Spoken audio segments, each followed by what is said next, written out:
Good evening, nation. I'm your host, Tony Justice, here to deliver the justice as always. And with me tonight, I have the one, the only, the hostess with a most, the very beautiful and always stunning Debhausen. How you doing? What's up? I'm doing good tonight. Yeah, that's good. That's good. We're the show tonight. Bro is in Greensboro, North Carolina with Chris. They're at a Mission Pro show and they're going to a WWE house show tonight. Yeah. And we also have joining us for the very first time on the Nation's Corner, we have our Nation's Sports Show host, Stephen. Stephen, what's going on, my brother? What's going on, guys? How we doing? Pretty good, man. We're trying to make Awesome. another show. Thank you for yes. joining us. Yes. I figure I lend my helping hand to you two fine people, and help and give us a little bit of extra content. You know what I mean? So let's do it, baby. That's cool. Yeah. That's cool. We can always help. So we wanted to discuss tonight on the show. We will discuss the hotness of AEW and how they've turned up the heat in the wrestling world. I mean, they have been on fire as of late. And last night, Oh my God. the debut of AEW Rampage, and we were all here watching it live on Zoom. And Mark Henry did an amazing job, as we all thought he would do. And Yes. it was just an amazing show. So, what are your thoughts on Rampage last night, Deb? Oh my God, it was a great show. Of course, I really loved seeing Mark Henry on TV again. He's just the best. I love everything he does. The man can do no wrong. But overall, it was an amazing show. Great debut for Rampage. We weren't sure what the show was really going to be, but we got a good show last night, and can't wait for next week in Chicago. Tony? Oh yeah. They've hyped it up. It's a sold out show next week in Chicago for Rampage, and our very own Ezra is going to be on there. He's going to be watching the show live. So, and you know a lot about Ezra, don't you, Stephen? Oh, let me tell you, he likes to do impersonations of Metallica. You know, that band that has that album called Injustice for All. Yeah, I mean, my God, that show last night in Pittsburgh sold out crowd. Man, as soon as they went live, I'm like, oh boy, we are in for one hell of a show. And last night, that entire crowd was loud. They were boisterous. They were on their feet. And man, you could just tell everybody last night that worked in that ring last night, they were ready to put on a great show, and they did. And that 1 hour flew by so fast. I'm like, holy crap. Like, it's already 10:45. It's already the main event. Yep. They had three solid matches. And and to start off the match of the night with a title change, of a Impact Wrestling title change. Wasn't even an AEW title. It was an Impact title. And they had the faith in Kenny and Christian to start the show off hot. Of course, they would. The match was just amazing. Christian still has it. And congratulations. Oh, God. I popped huge. Oh, God, yes. Dude, when he won, I was like, yes, let's go. Yeah, Christian is still at the top of his game. Yes, he is. Yes, Absolutely. he is. Front Row called it last night. He tweeted out, actually. He predicted that Christian was going to win, and I was thinking the same thing. And sure enough, when they had that chair spot in the ring, that was an amazing chair spot too. How that all happened with Don Callis on the apron, and when I was looking for Tommy Dreamer to come running out, but Christian turned the tables, and now he is your Impact Wrestling heavyweight champion. So congratulations to Christian Cage. Yes, definitely. And we also, Dynamite. Wednesday night was a great show. Jericho defeated Wardlow, and now he gets MJF with the stipulation where MJF, of course, has another thing to take out of his sleeve to throw in Chris Jericho's face to stall everything, and he'll only take the match if there is no Judas, no crowd sing along, and Chris Jericho cannot use the Judas effect. So, Stephen, what do you think about those stipulations? And what do you think? Well, knowing that human piece of filth they call MJF, he's going to do anything in his power to take every advantage out of Jericho's possession. Because when Jericho comes out to every arena and Judas hits those speakers, you know everybody that actually knows the words. Sorry for the ones that don't know the words. You should start studying that song and do your homework. It's such a great song. It's a catchy chorus. Do your homework. It's not that difficult. Practice, not a game. We're talking about practice, man.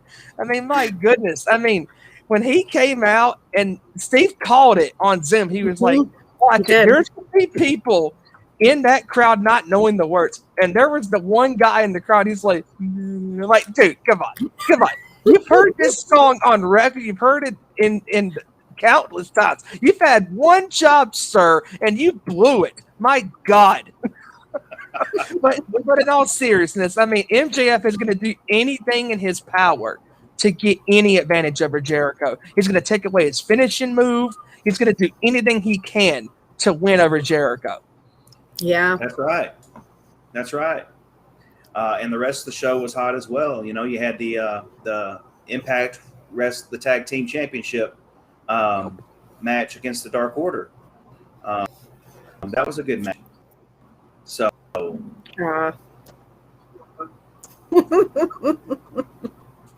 Montgomery Mike in the YouTube chat bringing up Daddy Debhausen. I don't know if that's a thing now. Elder, use your blinker. But yeah, AEW was so good. Yeah, Steven has a point, and yeah, Steve called it on Zoom that it was ridiculous watching those people that had no idea the words to the song. Pittsburgh let me down. I don't know what else to say. Those Pittsburghers need to study some lyrics. If you can make badass towels for Britt Baker, then you can be a badass and learn Judas. It's not that difficult. Yes. Yeah, Rampage kicked ass. What a great show. AEW is killing it. They've got 4 shows on the air right now. They are taking up so much time in our lives right now. And honestly, I couldn't be happier about it. It is hours that I will certainly appreciate watching wrestling. Absolutely. Tony?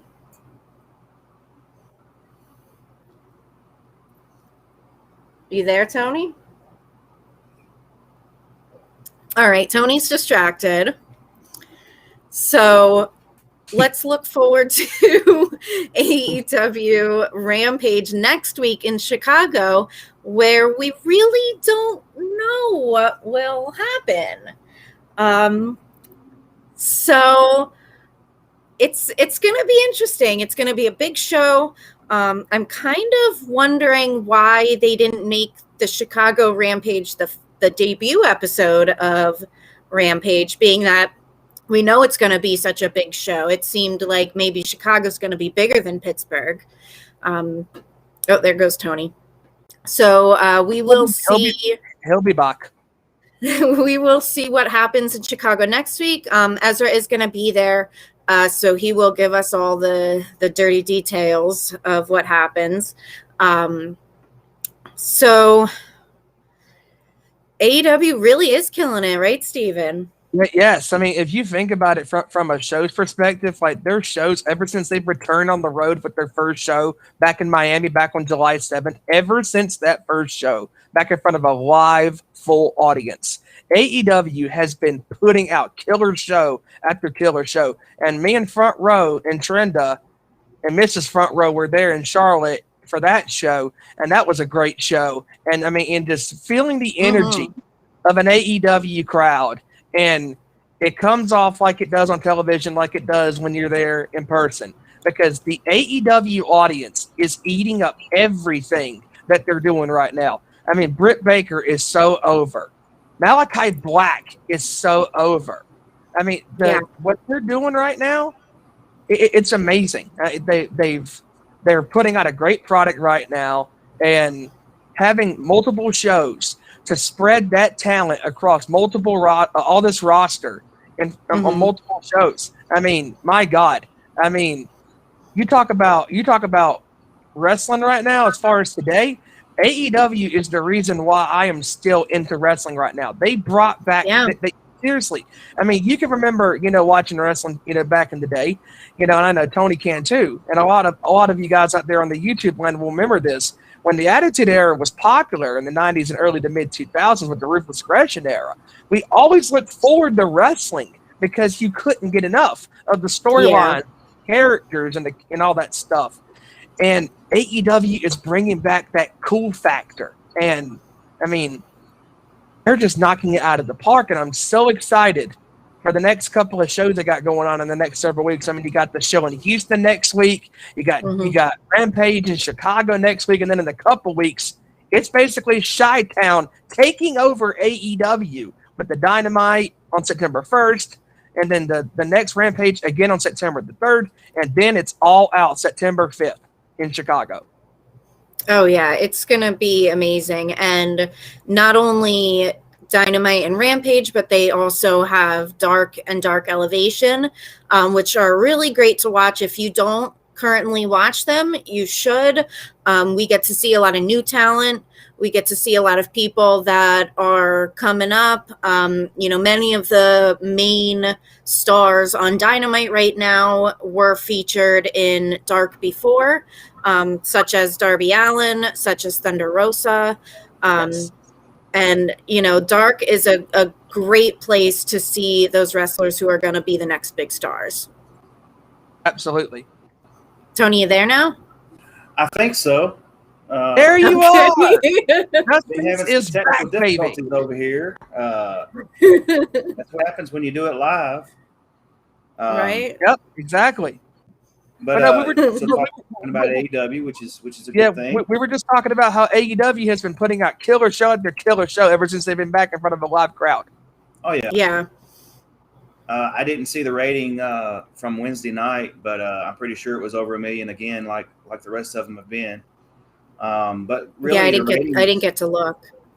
Yeah, the ratings are really meaningless in today's age. I mean, yeah, it's a good number to have. But if you're a true wrestling fan, the rating shouldn't matter at all. So AEW continued to put out top-notch programming, and with the addition of Rampage, and with Dark and Elevation, Deb, I don't know if you've talked about Dark and Elevation, but we just did, yeah.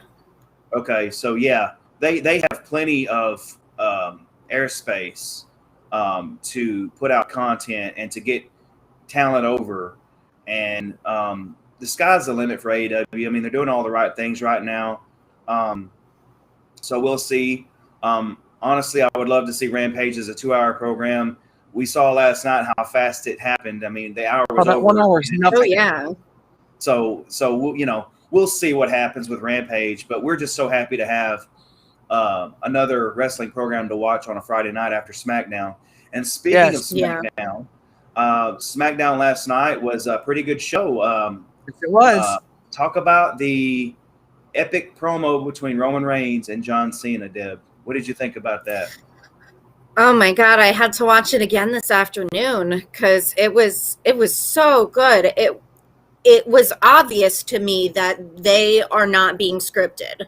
We've seen it reported in the last week or so that Roman Reigns hasn't been scripted, it seems.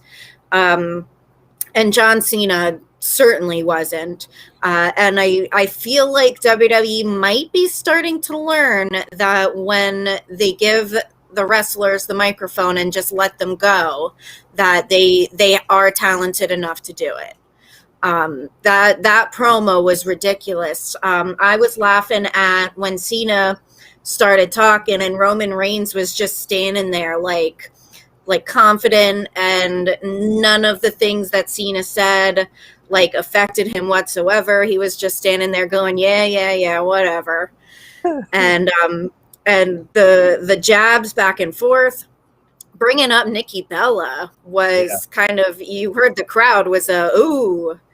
It, you know, they don't do that often anymore. So it was a great promo. I think that's going to be one of the promos that's like in the history books that'll be talked about for years.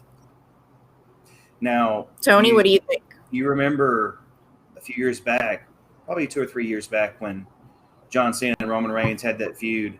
And John Cena had come back, and John Cena basically told Roman, and this was back when Roman was, you know, he was just coming out of the Shield. He was still wearing the vest.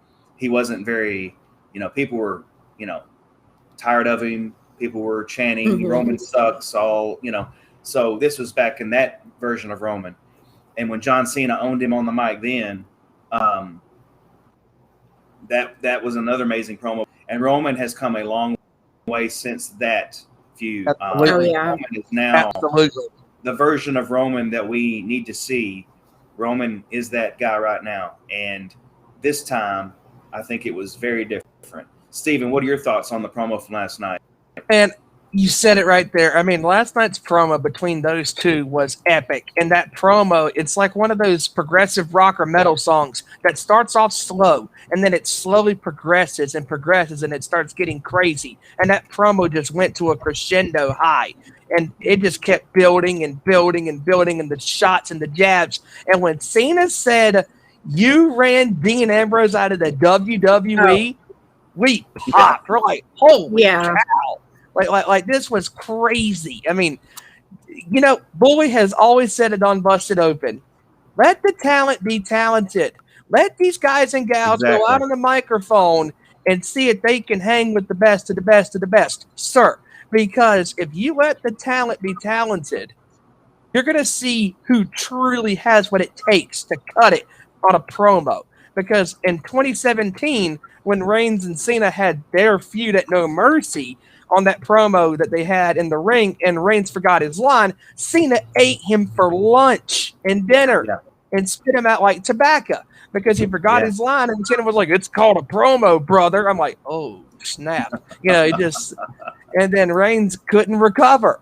And then even though Reigns threw the jab at Nikki Bella, the fact that he threw the jab at Nikki, Cena said, "Okay, any jab you can throw, I can throw a better one." And he did. He ate him once again for dinner. And Reigns has gotten so much better at doing what he's doing, because Reigns said, "If I'm going to come back, you're going to turn me heel." And I love what Reigns has done over the past year with Heyman. And it just, you have to keep this belt on Reigns. Reigns is doing the best work of his career right now. His promos have been off the charts, and he's getting better and better and better. And he is just so confident. And when he's on the microphone speaking to the crowd, I mean, I was so worried about how the crowd was going to react to him when live audiences came back in July. I was like, okay, how are they going to react? They're booing him. Roman sucks. Roman sucks. You sold out. You suck. Whatever.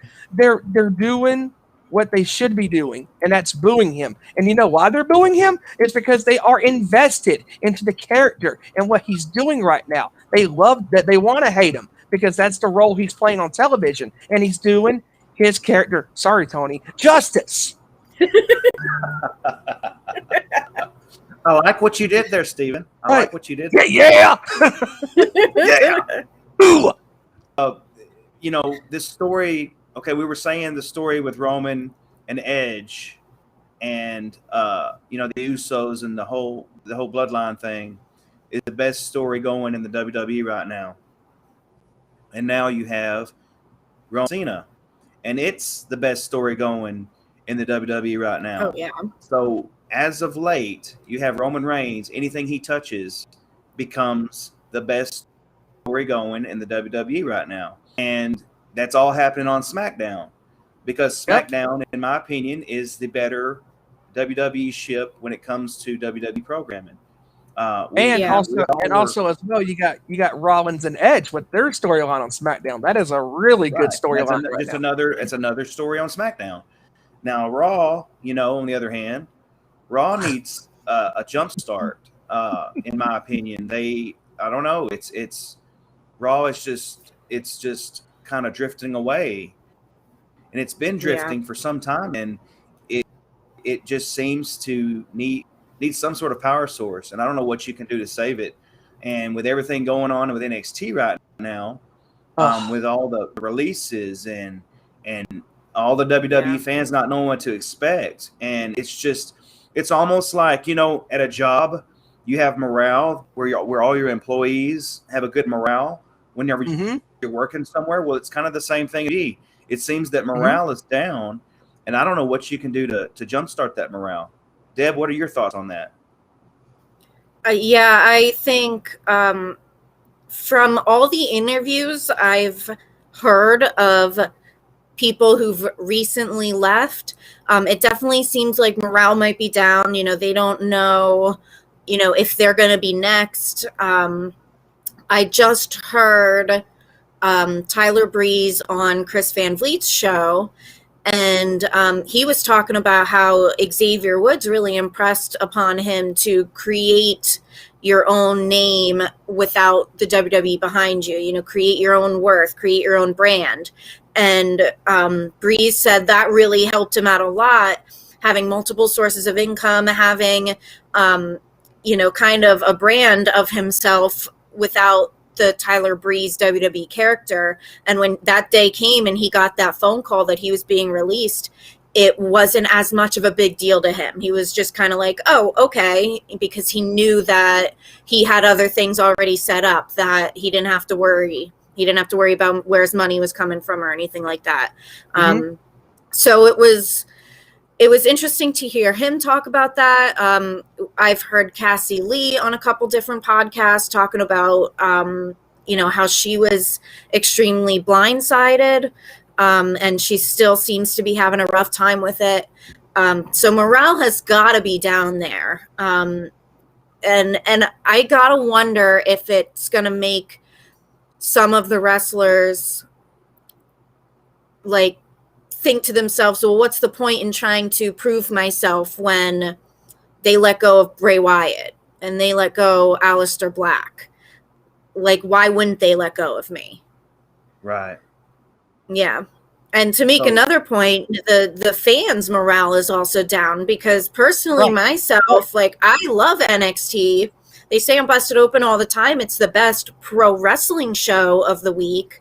But why should I watch a show and get invested in these characters when we know that two possibilities are the most likely? Either they're going to just be let go, or they're going to move up to Raw or SmackDown and be completely changed. So why should I invest in their character?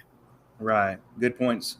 Stephen, what are your thoughts on it? Very good point. I mean, what she's saying is really true. I mean, when you look at these wrestlers that have moved up to the roster the last couple of times, I mean, especially Karrion Kross. I mean, he's the NXT champion. He goes to the main roster, and they have made him an absolute joke. And the entrance that made him a star with Scarlett, her not being there, the way he lost to Jeff Hardy a few weeks ago still makes me shake my head. I mean, it was bad booking. And and Deborah's got a point. NXT, as they've always said on Busted Open, is the best pro wrestling show during the week. But like she said, and I know Tony will agree with this, when you get invested into a show and the characters are doing what they're supposed to do, and that's get over and have great storylines and great matches, you're invested. But the moment great talent gets released, you start losing interest in the product you're watching. You're like, why do I need to keep dedicating my time to a product that we now know they will release anybody? Nobody is safe anymore, in my opinion, in the WWE. If you're cutting a Bray Wyatt, if you're cutting a Braun Strowman a few weeks ago, if you're cutting a Aleister Black, and he was on television months ago, and then a week later, boom, gone. And you have, it's like back in the day.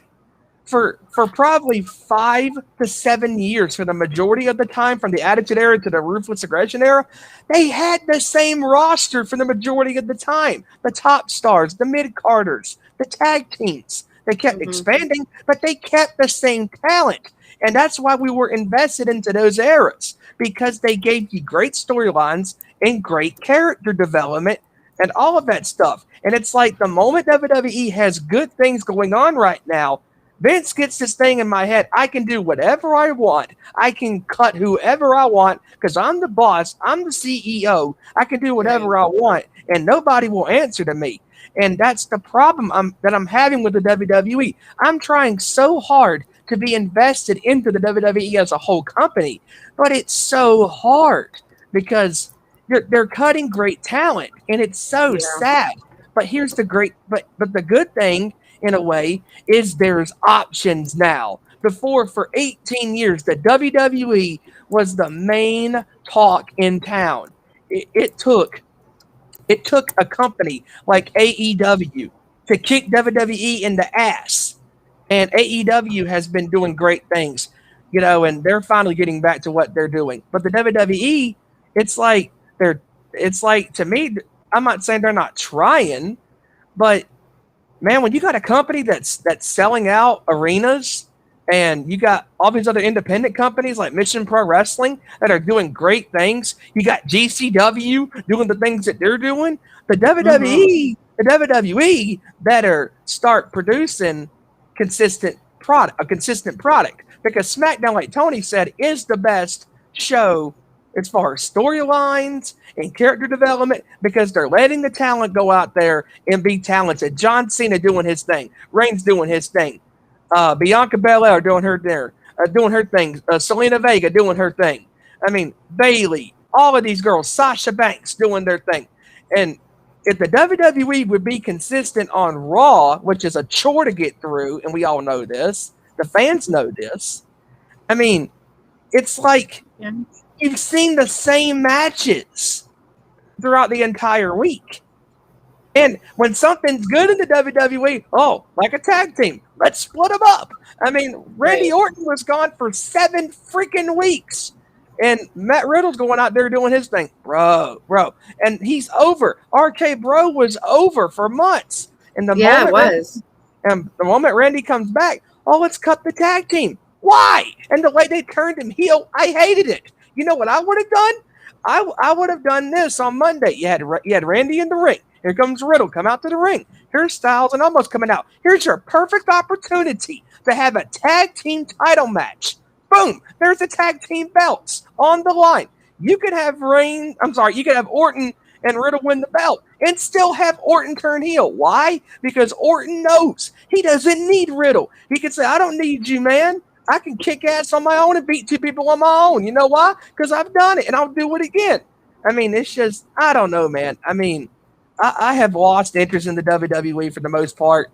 I mean, SmackDown is the only thing right now keeping my interest in the WWE.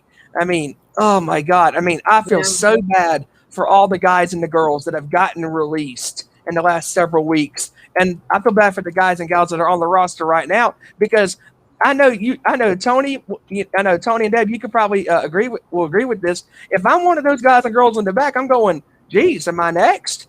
Even though I'm having a great storyline, am I next? Could I be on the chopping block next? Tony, what do you think?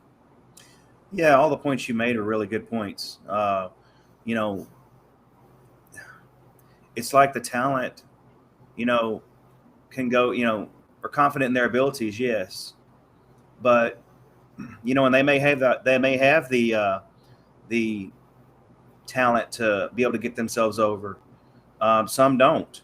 But it's the fact that they're not being allowed to do that, and what happened on Monday with Randy Orton and Riddle.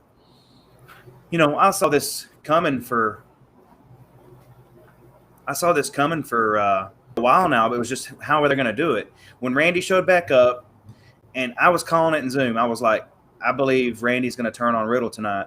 Yeah, just by the way Randy acted when he came out from the back and was walking to the ring, and how he was just out of character kind of on being overly excited course, the fans probably, it's his first time being back because he's been gone. It's his first time being back in front of a crowd. Mm-hmm. But he was just acting overly excited, and I knew something was off. So I said, yeah, I think he's going to turn on Riddle tonight. But the way that happened, the way that whole thing went down was just scripted like everything else is. It didn't have an ounce of creativity. Like, how is he going to do it? He just did another RKO out of nowhere, and it just didn't have any kind of build up to it. No, in my opinion. It didn't have any pizzazz. No. Yeah.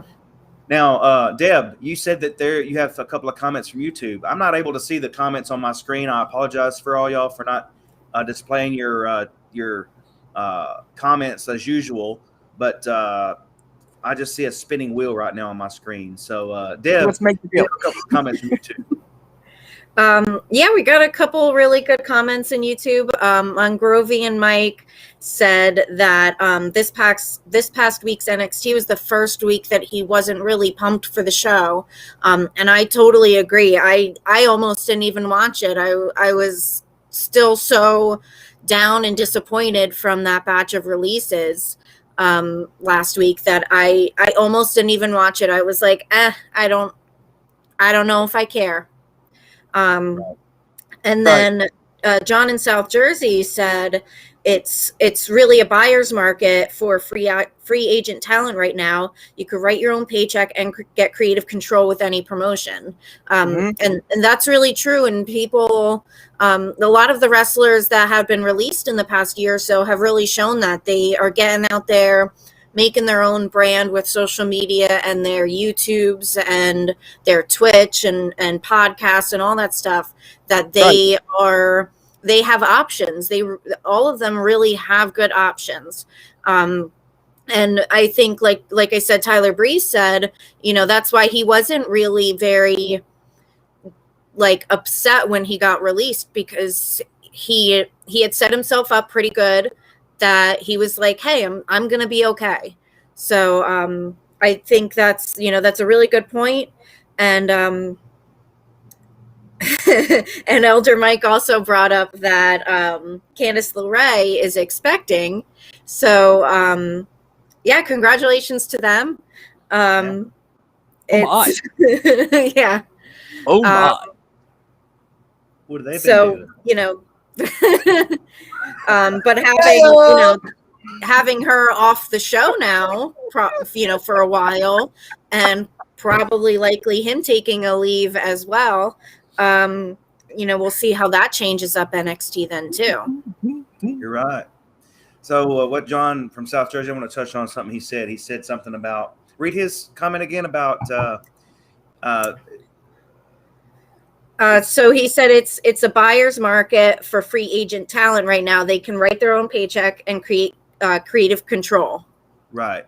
So on Busted Open earlier this week, they touched on the fact that the released talent, they have that extra thing they can add to their resume that's going to look good on a resume saying they were with the WWE. So it's going to look good wherever they go, because they're going to have that FKA attached to their name, formerly known as so-and-so of the WWE.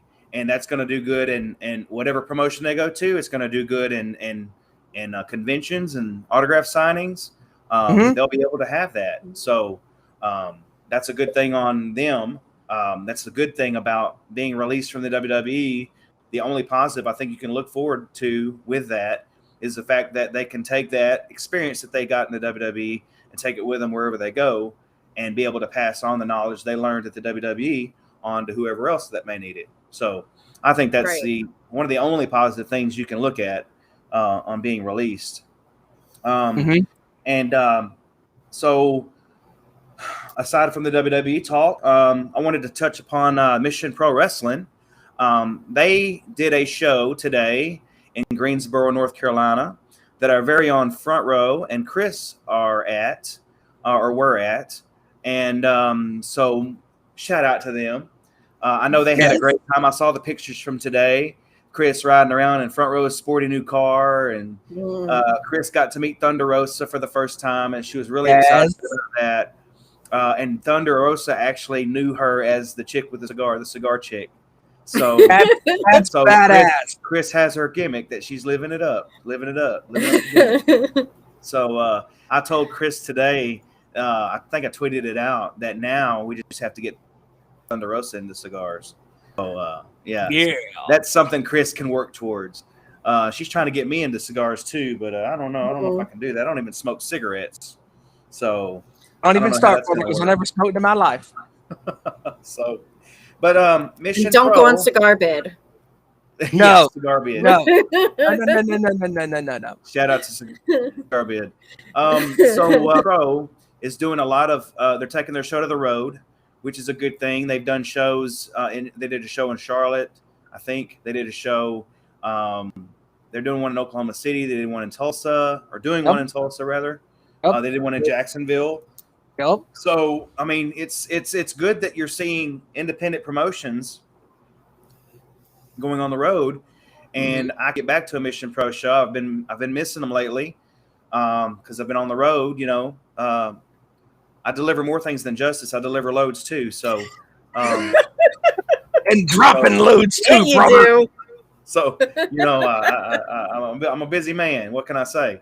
But I am definitely looking forward to going back to a Mission Pro show. Our good friend Garza goes to all the ones that he can because he lives close by. When they do in Texas, they did a show in Conroe. Garza wasn't able to make that one, but he usually goes to the Mission Pro shows pretty regular. So Deb, what are your thoughts about Mission Pro being on the road? I know you've never been to a show, but I know you're itching to go. Yeah. I would love to go to a show. I'm really hoping that they come up to the Northeast because it's hard for me to travel pretty far. So I can't wait to meet Thunder. I can't wait to go to one of their shows and see all the fine ladies. And I think it's a great thing that they're doing. An all-women's promotion. It's a great thing that they are really promoting these women as big contenders in the industry. That we've seen so many of the ladies that have been featured on Mission Pro move up, and some of them went to NXT, some of them went to NWA or Impact, some of them went to AEW. So it's been really nice over the past year or so that we've really been paying attention to them, that we've seen these women, start off almost and really grow to be well-known names in the industry. We were talking the one day last week that Front Row introduced us to Thunder Rosa in the first place. He said, well, a year and a half, 2 years ago, keep an eye on this woman. And look at what she's done now. She is really killing it. She has gotten her name out there, and now she's signed with AEW. So absolutely. Mission Pro is definitely something that we are happy to support. We will continue to support them, and they're doing a great job. Right. Stephen, what are your thoughts about Mission Pro? Yes, all I can say is all positivity for Mission Pro Wrestling because we are proud sponsors of Mission Pro Wrestling. They are putting out killer show after killer show, and every time Mission Pro they had that, the backs against the wall mentality when they had a card a few months ago on one of their shows when some of the wrestlers couldn't make it, like Lady Frost couldn't make it because unfortunately one of her family members passed away, and Masha Slamovich took on La Rosa Negra for the Mission Pro Wrestling Championship. Dude, that match was killer. And I was there live. Yes, you were there. You and Garza were there. And Masha took some beer to the head. And she got beer all over her. And she was like, hey, that's alcohol abuse. You're damn right it was alcohol abuse. You don't waste a good beer. Especially when the night's cold. But Mission Pro has been killing it these last several months. The show they did back in Buda with Dave and Thunder, and the matches that La Rosa Negra has been having for that championship, especially her last match with Holodead. Holy crap. That match was insane. Holodead knows how to lay her stuff in, I'm telling you. She is no joke. No joke. She is 110% foolproof in that character. And La Rosa is such a great champion for that company. And, man, all the girls, man, I'm just so happy that the indies are blowing up right now. and Thunder has a great company. You know, she's found some of the best women's wrestlers on the market. Maddie Rankowski and all of these girls. I mean, just my goodness. I mean, they can do no wrong. They can do no wrong. It's awesome. Yep. And a lot of the talent's being used on AEW Dark and Elevation. Mm-hmm. Genocide on NWA. Genocide. Sky Blue. You know, all those girls. Yep. Yeah. Genocide. Speaking of, Genocide's going to be part of Empower, NWA Empower. And Masha Slamovich was announced as being part of NWA Empower. And Marty Bell and can't think Sienna is going to be her tag team partner there at NWA Empower. She's going by another name, and I can't remember the name right off the top of my head. But yeah, I mean, when you have a stage like that to be elevated, like, you know, the WWE had it right when they put on the pay-per-view they did, the Evolution pay-per-view, and they just dropped the ball on that whole thing. I mean, they had the opportunity to let women's talent shine the way it should be, but instead you just move away from it, and it's like they just went down a few steps. The women that you had as part of Evolution, I mean, you had Asuka. She was dominating back then, and now look, I mean, she's not even on TV right now. So great talent being wasted once again. Yeah. So you know, Mickie James is doing a good thing with NWA, basically giving a chance for the women to shine again. You know, and like Bully said on Busted Open, it all started in TNA with the Knockout division. The you know, when they had the Knockouts division, and you had ODB, and you had Velvet Sky, you had Angelina Love, you had Miss Tessmacher, you know, you had a lot of women there that could get the job done. And then you bring it to WWE, you know, and you have the Four Horsewomen, you know, and the women they've had as part of Evolution. And now it seems that, you know, and Mission Pro is doing their thing. They're not on a grand scale, but you have to really seek them out. But I'm telling you, seek out Mission Pro Wrestling. It's worth it. Yes. Anytime you get a chance to go to a show, do it. Order the pay-per-views on Title Match Network. It is worth the money. $10. It's worth the money. It's worth the money. Women's talent shine like it should be. And now a lot of these same women that I'm talking about are going to get to be a part of NWA Empower. So I'm looking forward to that. I'll be there live with Front Row. And Trenda and Neil will be with us there in St. Louis also. Yes. I'm looking forward to that. So I wanted to kind of get away from all the wrestling talk and start talking about we went to a concert a couple weeks ago, Deb, didn't we? Yes, we did. It was a Guns N' Roses concert in Hershey, Pennsylvania. And yes, it was. Seth and Chad was with us also, Chad from Albany. And we had an amazing time. I was kind of expecting, you know, not knowing what to expect, you know, because this is like the first concert, kind of big concert after everything started opening back up. So you were kind of wondering if it was going to happen. And with all the talk going on in the world right now about, you know, COVID and all that, it just seems to never end. So I was kind of hoping that the show was still going to happen, and it did. And the show started with Mammoth WVH, Wolfgang Van Halen, put on a hell of a show. Oh my God. 45 minutes to an hour. And then there was probably an hour between Mammoth and Guns N' Roses. And when Guns N' Roses came on, I mean, the place just lit up. I mean, it was awesome.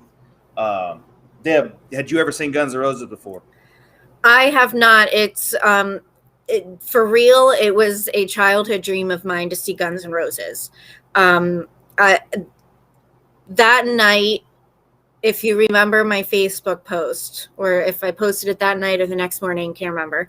Guns N' Roses was probably the first rock and roll band that I really got into. And it just, Guns N' Roses made me fall in love with rock music. And I always wanted to see them, but, you know, they were broken up for so long. I truly never thought that they would get back together. It was kind of one of those impossible things for so many years. Like, they're never getting back together. And then when they did with Slash, because it's not Guns N' Roses without Slash, as far as I'm concerned. I was really excited, but still really didn't think that I'd get the opportunity to see them. Like, you know, it's just kind of, they're probably not going to be in the area. I'm probably not going to be able to get the time off from work or whatever. And this show just came up, and it was kind of the perfect storm of events and different opportunities that we were able to go. And I was absolutely in heaven that night. I really was. It was probably the happiest I've been in years that night. Yeah, every time I looked over at you, you just had the grin on your face, smile the entire night. Yeah. And also with that show as well, what really made me love, you know, you guys going to that show as well, is after Slash did that guitar solo and went in the Sweet Child O' Mine. Oh my God, I can just picture the tears rolling down your face. I mean, I cried. It was an extremely emotional moment for me to watch one of my favorite guitarists ever play one of my favorite songs ever. And I told you guys going in. I had an out of body experience. I was taken to another place. It was awesome. And I told you guys going into that show, I said, I'm not going to give it away because I saw them in Charlotte 2 years ago and they were awesome. I mean, they were awesome. I was like, you guys are going to get one hell of a show. And you did. I mean, when Slash did that guitar solo on Rocket Queen, oh my God, just top box, just incredible. And the fact that they opened up with two of my favorite songs off of my favorite debut album. Yes, I said it right there. Debut album by any band. Appetite for Destruction, It's So Easy, and Mr. Brownstone, back to back, and a belly to belly. My God, that is a perfect 1-2 punch. I mean, just the energy. I mean, and the set list looked awesome. I mean, just awesome. It was a great show. They really, the order of the set list was really well done. The transitions from song to song, they just put on an amazing show. That's going to be a night that I will never forget. One of the most special nights of my life. It was really awesome. And I'm not sure why Mongrovian Mike is saying moist on the YouTube chat, but I don't know. I don't know. Plus, we also, John from South Jersey said in the YouTube chat, we had a great lunch at Trogues Brewery. Yes, we did. That afternoon before the show. That place is awesome. If any of you are ever in Hershey, Trogues Brewery is right next to Hershey Park. It's a great place, good food. I had a brisket sandwich that was amazing. Yeah. I think we all had that brisket sandwich, and then I think I looked over and saw somebody eating a giant pretzel. I think that was John eating a giant pretzel. Nice. So it was huge. Shout out to John and Stephen PA because they were able to meet us there for lunch, and we had a great time. Yeah. That weekend, you know, we got there, you know, the Friday before the concert, and Chad came and picked me up from the truck stop, and we went to the hotel, met y'all there, and then we hung out. And we got ready to go out and go find something to eat. And we went to a place called Boomerangs, which is right across from the hotel. And so we walked in and, you know, we're getting seated in our seat. We're going to eat something. Well, I saw a sign for a comedy club. And I was like, where's the comedy club at? So I'm looking around at this place. Never been there in my life. So we go to our table. We sit down and we're waiting for the waitress to come, and I look over to my right and I see a podium and a guy standing there, and he was taking people's money, and well-dressed people, you know, and I I was like, that has to be the comedy club. So I got up and walked over and asked him. I said, hey, is this the comedy club? He said, yes, it is. And I asked him how much it costs to enter. And he's like, well, $20 per person. There are 2 acts. And so he told me there was a 30-minute set for one of them and 45 minutes for the next. I was like, okay. So I went back to everyone. I said, hey, how about instead of eating, we go to this comedy club and we'll get served in there and we can eat something in there and drink something in there. And we have our own waitress in there. So we all decided to go. And it's the first comedy club I've ever been to. Me being a lover of comedy and have never gone to a comedy club. And so that was my first time. And so we all went and sat down and got our drink orders and our food orders. And we're sitting there and the show starts and we're, having a great time. And Chad's sitting to my right, Deb's sitting to my left, and Seth's sitting on the end. And we're all just, the first comic, and his name escapes me. But we're having a good time. And the guy made a joke, and Chad was the only one that laughed. And Chad, if you know Chad at all, he has a very jovial laugh. Robust is the word I would use. Robust? Okay. Robust. I like the word. So he laughs, and it kind of stopped the show. The guy looks at Chad, and he said, well, that guy sounds like he killed 3 women before he came to the show. And Chad, in Chad fashion, goes, 4. And the place just erupted in laughter. The show became about Chad for about 5 minutes, and we were all just laughing our butts off. It was so hilarious. I was crying so with funny. Laughter. And then the next comic, came on, and he was amazing. And his painting was we were in a place, the comedy club had murals on the wall of different comedians. Awesome murals. And his of all the greatest comedians. Yeah. Of all these comedians that's passed away, they had a mural on the ceiling of comedians that have passed away, and it was pretty cool. In clouds, in the clouds.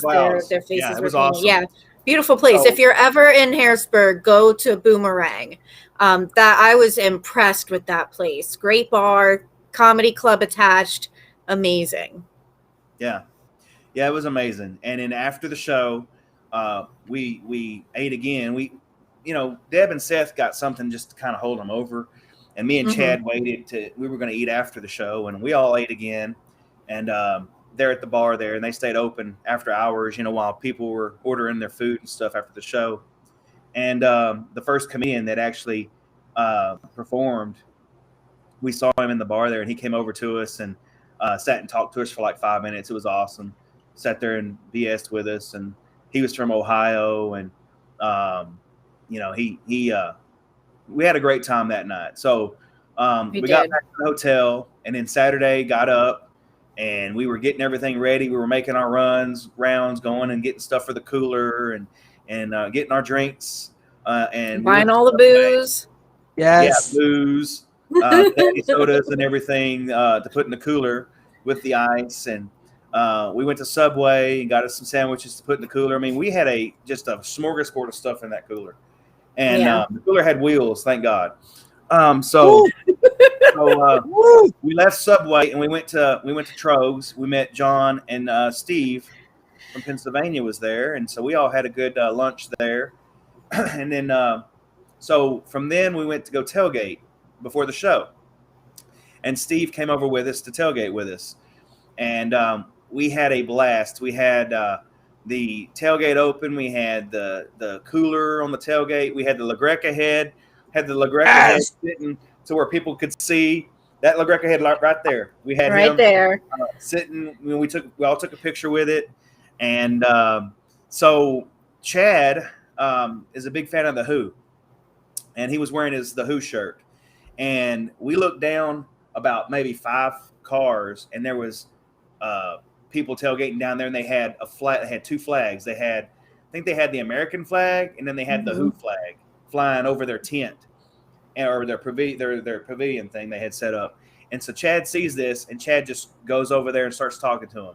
And I'm kind of watching Chad from afar to make sure everything's all right. So I walk over there, and I wound up meeting these people, and they were cool as hell. And we were sitting there talking about music, talking about the Who, talking about Guns N' Roses, talking about everything. And then we walked back to our our section, and it was finally time to go to the show, and we had an amazing time. And then Sunday, after the concert, we go back to the hotel.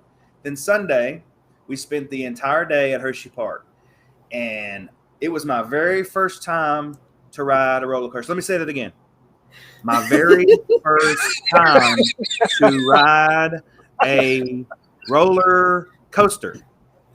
And I started out on the most badass coaster that they have, and the name escapes me. What was it called?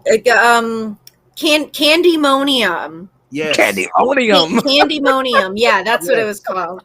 So we get in there, and of course we got to get in the back, right? And Chad decided to stay on the ground and kind of just hold our stuff. He held all our stuff while we went and got on this roller coaster. And so there's video evidence of our ride. Chad was filming the entire thing on the ground. But we got into the back seat, and I'm sitting here, Deb's sitting beside me, and Seth's sitting on the other side. And, okay, so you sit in the roller coaster, and you have this safety thing in front of you, and it clicks 3 times. Well, it has to click 3 times. Yeah. So we're sitting there, and there's no getting out now. You're there. And so just go for the ride. You're a strapping young lad. Yeah, I was a strapping young lad that day. Steve will get that reference. So the ride starts, right? So we're going, and you're going up an incline. Up, I mean, it's probably like this, up this incline, and then you're like, and I apologize, but I said the word shit the whole ride. Oh yeah, me too. If there was a shit counter, it probably broke that day because I was shit. And we get over the incline, and then you go down, and when you're going down, you literally come. Yes, I said literally. You come off the chair. The chair. Literally. So I came off the chair, and you're looking straight down, and there was a person in front of me that had their hands up like this the entire ride. They didn't hold on to the thing. I was holding on to the thing. I'm not holding on to the thing. This guy was holding the whole ride, and I'm like, how are you doing that? But the thing was doing all this thing, doing all these turns, and the ride probably lasted about, I would say, a 2-minute ride, right? Oh yeah, something like that. It's amazing hearing you describe your first experience on a roller coaster. I'm getting anxiety just talking about it. And then you told us that you almost chickened out on the second roller coaster. I did. So we got to the second one. Deb, you tell this story. You tell this story of the second roll, the one that Chad got on and then had to get off. Oh yes. Me and Seth were like, do you want to go on this one? And we convinced Chad to try it. And then he gets in the seat, and Chad's just a large man. He's very tall. He's just a large person. And he got in the seat, and he was like, no, fuck this. I'm not doing this. And he walked out. Yeah. He was like, okay, I got to get off. So they had it was like crushing him too much. The restraint, everyone had to come over and get him off the thing. Okay, so we were already strapped in. Okay, so it's a 2-seater. In this one, there's two. So Chad was next to me. 2 and 2. And you have the seatbelt. I had the male in, he had the female in, and it was connected. So he had to get off. So we had to disconnect the seatbelt and let him out of the safety restraint so he can get off. Well, he gets off, right? And then they move the thing back, and then the people are going, okay. Well, I'm still connecting the seatbelt, and I still have to do my safety restraint. So I finally get it connected. Well, this time, the safety restraint is supposed to click 3 times. I could only click it once. And so I'm like, okay, is it connected? And so I'm having a panic attack. We're leaving the damn thing. I almost chickened out. But I'm in it now, and we're going up the incline again. This was a wooden track. The other one was steel track. Steel, yeah. A wooden one. And you can hear the rickets. You could hear all the rickets. They sound a lot ricketier than they really are. And so I'm going up this incline, and I'm like, okay, I don't know if I'm connected all the way. They had to have known back there. And I'm going through all this in my head, right? And so when we go over the top and we go down, I'm expecting it to just fly off and me, hanging on for dear life. And I'm finally flying. I'm finally Superman. You're finally Superman. But anyway, that ride lasted about the same amount of time as the other one. And so finally got off of that one. And then Deb wanted me to go on this other one. And I was like, no, I can't do another one. Okay, but for your first time, two coasters was pretty impressive. Yeah. I think the first time I went on roller coasters, I probably only did one or two. And then I was like, yeah, I'm done. Yeah. That's good enough. So anyway, that was our Hershey Park experience. And another story that comes to mind, and then we'll end the show. Okay, so we're walking from our car to the Hershey Park, right? And we're all walking together, and we see these little vehicles that are shaped like Hershey's Kisses and Reese's Cups and all that. So they're vehicles that take people from Hershey Park to their vehicles, I guess, is what they are. Some sort of It's like the Oscar Mayer Wienermobile, but with Hershey's Kisses. Yeah. And it was just sitting at the entrance. Yeah. So we're walking. Chad is on the end, closest to the vehicles, and I'm beside him, and Deb and Seth are ahead of us. We're walking. And then this family of four, 2 kids and the mom and dad are walking towards us, and the kids run over to the vehicles. And we're passing them around the same time as they're all going to take a picture in front of the vehicle. So the little girl says, "It's electric." And I mean, instantaneously, we're walking right beside them. The girl goes, "It's electric." And Chad goes, "Boogie, boogie, oogie." and we bust out laughing, and we're just laughing nonstop. And we don't even know if they got the joke or not. But the dad did. The dad chuckled. Yeah. The 14-year-old girl had no clue. The opportunity just presented itself. And when an opportunity presents itself, you just have to take advantage of it. I mean, you can't not. You can't not. So, I mean, that whole day, we had the video with the bird, and that's another thing altogether. But that whole day was amazing. It was fun. Stephen, you had a concert that you went to the other day. Was Stained in Corn? Was that who it was? Yes, it was. My first show, was the Dirty Honey show in Johnson City back in June. That was a phenomenal show. And, like Deb was saying, I had my own very own outer body experience at that Dirty Honey show, because that was my first show back in 2.5 years since seeing Tool in 2019 in Raleigh, and just, the joy. I was so happy to be back in front of a crowd, hearing live rock and roll music again. And then Tuesday, I got to experience that same feeling again. First time seeing Stain, second time seeing Korn. And we were on our way up to the show, and, we're cruising along, and then we get up towards I-40 on where Raleigh is. And, boy, that traffic was backed up so bad. And the GPS was saying we're supposed to get there at 7:20 or so. And I'm like, oh, man, we're, going to probably miss some of the show. And fortunately, we got there in time because the traffic slowly started picking up. And then we got there around 6:52, 6:53. We got to our seats, and, man, it was just the energy. There was like over 8,500 people there in that amphitheater in Raleigh. Stain came on first, and let me tell you, Aaron Lewis sounds better than ever, and that is scary to say. That man smokes cigarettes like a freight train, like they're going out of style. And the fact that guy up there singing and screaming his head off, he is on point.